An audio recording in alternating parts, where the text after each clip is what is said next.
നമസ്കാരം. ഇന്നത്തെ നമ്മുടെ ചിന്താവിഷയം ആത്മയോഗിലെ ജ്ഞാനപ്പടികൾ.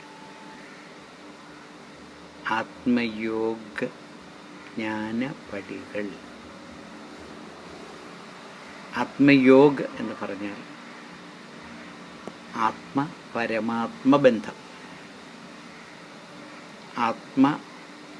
പരമാത്മ അടുക്കൽ, ഒന്നുചേർ.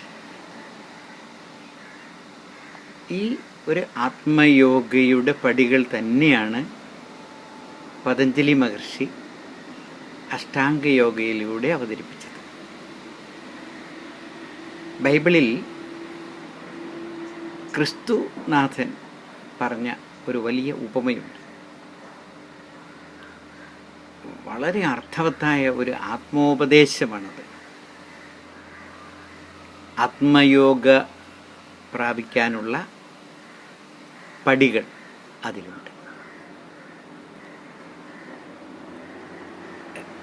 ഞാൻ, എൻ്റെ ഉണ്മ ആത്മാവാണെന്നും ആത്മാവ് പ്രകാശമാണെന്നും ഞാൻ ആ പ്രകാശത്തിലാകയാൽ, ആ പ്രകാശം എന്നിലാകയാൽ ഞാൻ പ്രകാശമാണെന്നും അറിയാതെ പ്രകാശത്തിന് പുറംതിരിഞ്ഞപ്പോൾ മുമ്പിൽ കണ്ട നിഴലിൻ്റെ ഇരുട്ടിൽ അകപ്പെട്ട് ആന്തരിക അസ്വസ്ഥതയിലും അസന്തുഷ്ടിയിലും കഴിയുന്ന ആളിൻ്റെ മാനസികമായ അവസ്ഥയാണ് യഥാർത്ഥത്തിൽ ധൂർത്തപുത്രൻ്റെ കഥ. അതായത് പ്രകാശത്തിന് പുറംതിരിഞ്ഞ് നടന്നപ്പോൾ നിഴലിന് നീളവും വ്യാസവും വർദ്ധിച്ചു, ആകെ അന്ധകാരമായി. അങ്ങനെ ചെന്നകപ്പെട്ടത് കൂരിരുട്ടിൽ, അഥവാ ഭയങ്കരമായ ചെളിക്കുഴി. ഇനി തിരികെ തൻ്റെ സഹജാവസ്ഥയെ പ്രാപിക്കണോ? 8 പടികൾ കയറിയേ തീരും. അതിൽ ഒന്നാമത്തേതാണ് അറിയുക. ഒരു നാൾ ധൂർത്തപുത്രന് ബോധോദയമുണ്ടായി. അതായത് താൻ ഇവിടെ ഇങ്ങനെ കിടന്ന് നരകിക്കേണ്ടവനല്ലെന്നും തൻ്റെ സഹജാവസ്ഥയിലേക്കൊന്ന് തിരിഞ്ഞാൽ മതി എന്നും. ഞാൻ പിതാവിൻ്റെ ഭവനത്തിൽ പിതാവുമൊത്ത് പ്രകാശത്തിൽ പ്രകാശമായി കഴിഞ്ഞവനാണ്. ഞാനാണ് അവിടം വിട്ട് തല തിരിഞ്ഞ് നടന്നതും ഇവിടെ ഇങ്ങനെ ആയതും. അവൻ പിടഞ്ഞെണീറ്റു. ഇനി അവൻ എന്തു ചെയ്യണം? അവനൊന്ന് തിരിഞ്ഞാൽ മതി, ഒന്ന് അഭിമുഖമായാൽ മതി, അങ്ങ് അകലേക്കൊന്ന് നോക്കിയാൽ മതി. അഭിമുഖമാകുക. തൻ്റെ സ്വത്വത്തിന് നേരെ അവൻ തിരിഞ്ഞു. തിരിഞ്ഞ നിമിഷം അവൻ്റെ നിഴൽ പിന്നിലായി. വന്ന ഇടവും പ്രകാശവും അതാ അങ്ങ് അകലെ. ഇപ്പോൾ ഞാൻ ഇങ്ങിവിടെ, പ്രകാശം അങ്ങ് അവിടെ. ഇതാണ് ദ്വൈതാവസ്ഥ. ഇപ്പോഴും എൻ്റെ പിന്നിൽ നീണ്ട നിഴലുണ്ട്. വെളിച്ചത്തിൽ നിന്നും വളരെ അകലെയായതിനാൽ നിഴലിന് നീളവും കൂടുതലാണ്. ഇനി ആ കൂരിരുട്ടിലേക്ക് തിരിയുന്ന പ്രശ്നമേയില്ല.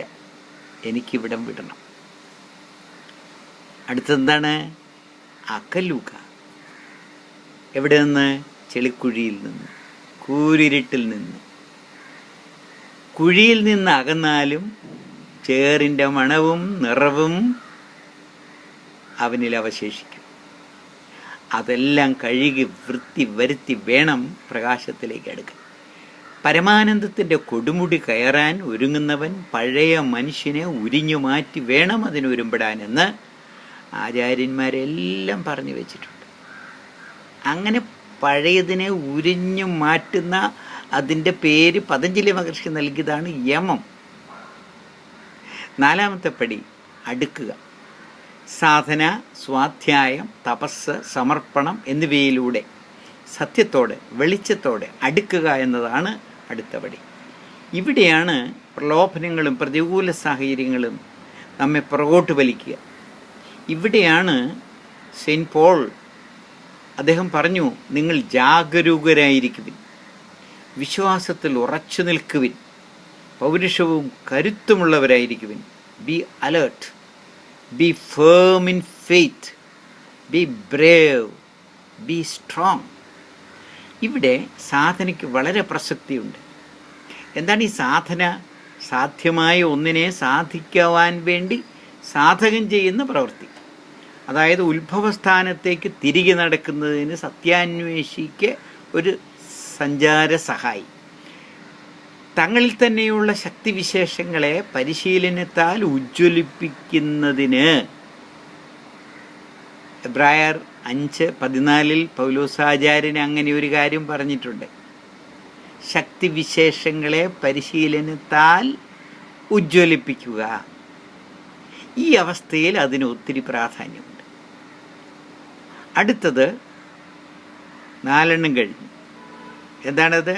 1 അറിയുക, 2 അഭിമുഖമാകുക, 3 അകലുക, 4 അടുക്കുക. ഇനി 5-ാമത്തേത് അടുത്തടുത്തടുത്ത് അരികിലാകണം. പ്രതിബന്ധങ്ങളെയെല്ലാം തരണം ചെയ്ത് ലക്ഷ്യസ്ഥാനത്തിന് അരികെ എത്തിയാൽ രക്ഷപ്പെട്ടു എന്ന് പറയാം. മഹത് ജ്യോതിയിൽ നിന്ന് അകന്നു പോയത് എൻ്റെ മനസ്സാണ്. മഹത് ജ്യോതി എന്നെ അകറ്റി മാറ്റിയതല്ല. അതിനാൽ എൻ്റെ തിരിച്ചുവരവിൽ യാതൊരു ഭാവഭേദവുമില്ലാതെ എന്നെ ഉൾക്കൊള്ളുന്നതാണ് ആ മഹത് ശക്തി. പരമപിതാവ്, ആ പരമചേതന. ധൂർത്തുപുത്രൻ്റെ കഥയിലെ പിതാവ് പുത്രനെ അത്യാഹ്ലാദത്തോടെ വാരി പുണർന്ന് വീടിനുള്ളിലേക്ക് കൂട്ടിക്കൊണ്ടുപോയതുപോലെ മഹത് ജ്യോതിയിലേക്ക് ഞാൻ പ്രവേശിക്കും. ഇപ്പോൾ ഞാൻ പ്രകാശ വലയത്തിനുള്ളിലാണ്. ഞാൻ പിതാവിനരികെയാണ്, പിതാവ് എൻ്റെ അരികെയാണ്. ഇതല്ലേ വിശിഷ്ടാദ്വൈതാവസ്ഥ. ഇനി യാതൊരു ബുദ്ധിമുട്ടുമില്ല, നമുക്ക് അകത്തേക്ക് പ്രവേശിക്കാം. അതിന് ഞാനൊന്നും അറിയണ്ട, പിതാവ് എന്നെ വീടിനകത്തേക്ക് കൂട്ടിക്കൊണ്ടു പോകും. അപ്പോൾ 5 ഘട്ടങ്ങൾ തരണം ചെയ്താൽ, 5 പടികൾ കയറിയാൽ തീർന്നു, വിഷമം പിടിച്ച അവസ്ഥ തീർന്നു.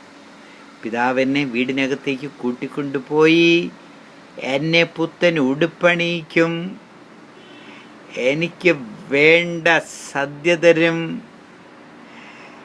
എന്നെ സ്വർണ്ണ മോതിരമണിയിക്കും, എന്നെ ഒന്നാന്തരം കസേരയിൽ പിടിച്ചിരുത്തി പിതാവ് എൻ്റെ അരികെ ഇരിക്കും. ഇതാണ് പരമാനന്ദാവസ്ഥ. ഇപ്പോൾ ഞാൻ പ്രകാശത്തിനുള്ളിൽ, പ്രകാശം എനിക്ക് ചുറ്റിലും. ഇപ്പോൾ മുന്നിലും പിന്നിലും നിഴലില്ല. അടുത്തത് 7-ാമത്തെ പടി, അതാകുക. സമ്പൂർണ്ണ വിമോചനത്തിൻ്റെ സുന്ദരമായ അവസ്ഥയാണത്. ഇനി ഞാനും പ്രകാശവും ഒന്നാണ്. പിതാവിനോട് എനിക്ക് യാതൊന്നും ചോദിക്കേണ്ടതില്ല. ഞാനും പിതാവും ഒന്ന്. ഈ ഒരു അവസ്ഥയെക്കുറിച്ച് സെയിൻറ്റ് പോൾ പറഞ്ഞു, ഇത് കണ്ണുകൾ കാണുകയോ ചെവികൾ കേൾക്കുകയോ മനുഷ്യ മനസ്സ് ഗ്രഹിക്കുകയോ ചെയ്തിട്ടില്ല. അടുത്തത് 8-ാമത്തെ പടി, അരികിലെത്തി, അകത്തെത്തി, അതായി, ആ വീടിൻ്റെ ആളായി, പിതാവിൻ്റെ സ്വന്തമായി, പിതാവിലായി, സമം പ്രകാശമായി, പ്രകാശത്തിലായി. ഇനിയോ പ്രകാശവേകണം. 8-ാമത്തെ പടി, അതേകുക, അതാകുക, അതേകുക. ഞാൻ പ്രകാശത്തിലായാൽ, ഞാൻ പ്രകാശമായാൽ എന്നിൽ നിന്ന് പ്രവഹിക്കുന്നതും പ്രകാശം. ദൈവവും ഞാനും ഒന്നാകുന്ന ഒരു അവസ്ഥയിൽ സ്നേഹം, ദയ, ക്ഷമ, വിശ്വസ്തത, സന്തോഷം, ആത്മസംയമനം, സൗമ്യത, നന്മ, സമാധാനം, ഈ പുണ്യങ്ങളുടെ വിളഭൂമിയായി മാറും എൻ്റെ ജീവിതം. ചുരുക്കത്തിൽ ദൈവ മനുഷ്യ ഐക്യം, പരമസത്യത്തിലേക്ക് ഒരു മടക്കയാത്ര, കേന്ദ്രത്തിലേക്ക് ഒരു കടന്നു ചെല്ലലും കണ്ടുമുട്ടലും. അതാണ് ആത്മയോഗ. നമസ്കാരം.